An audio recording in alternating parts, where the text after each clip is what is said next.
Bonjour Afolake. Hello, Anan. How are you doing? Very well, thank you. Great. Good morning. Jerry. How are you? Very well, good morning.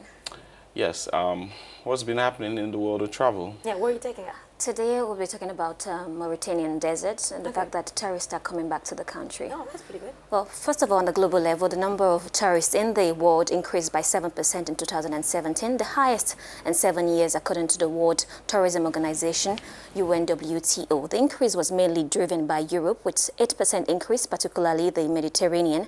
It is due to the global level of economic recovery and strong demand for many traditional and emerging emitting markets, the institution said. Now, the UNWTO also highlighted the good outcomes that came from Africa.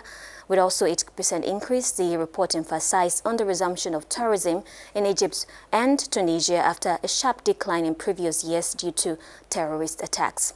I guess that was what brought about the influx of tourists in the Mauritanian Sahara, the highlight of today's segment.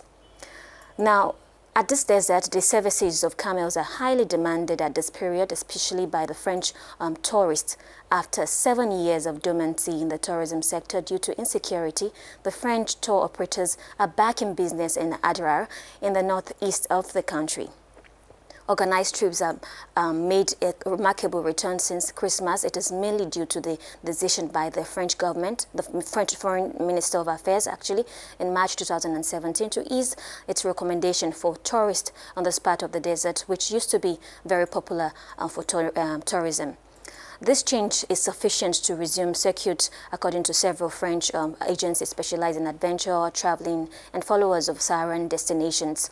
In the mid-2000s, the Adrar received up to 14,000 visitors a year, mainly due to the historical links between the two countries. Mauritania, as we know, is a former French colony, but the destination collapsed with the multiplication of jihadist attacks, and notably the murder of 4 French men in 2017.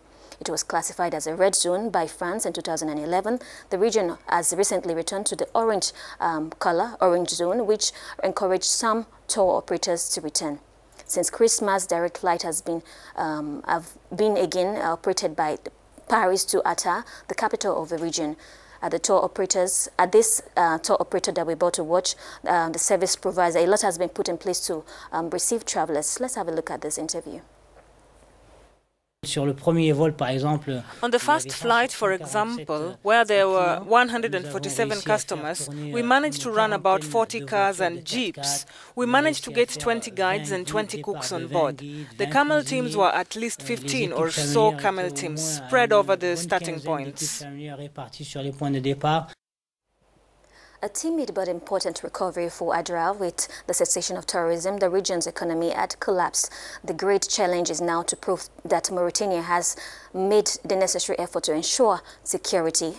To this end, the sector relies extensively on arrangement put in place by the authorities. Dozens of gendarmes are said to be patrolling the circuit route all the time. At 80 kilometers from Atta, in the former caravan city of Chikwenti, classified as a World Heritage Site, locals were eagerly awaiting the return of tourists. Chikwenti, as I said earlier, that was a World Heritage Site, looked like a ghost town, but today the sandy lanes and the old town are once again alive and kicking.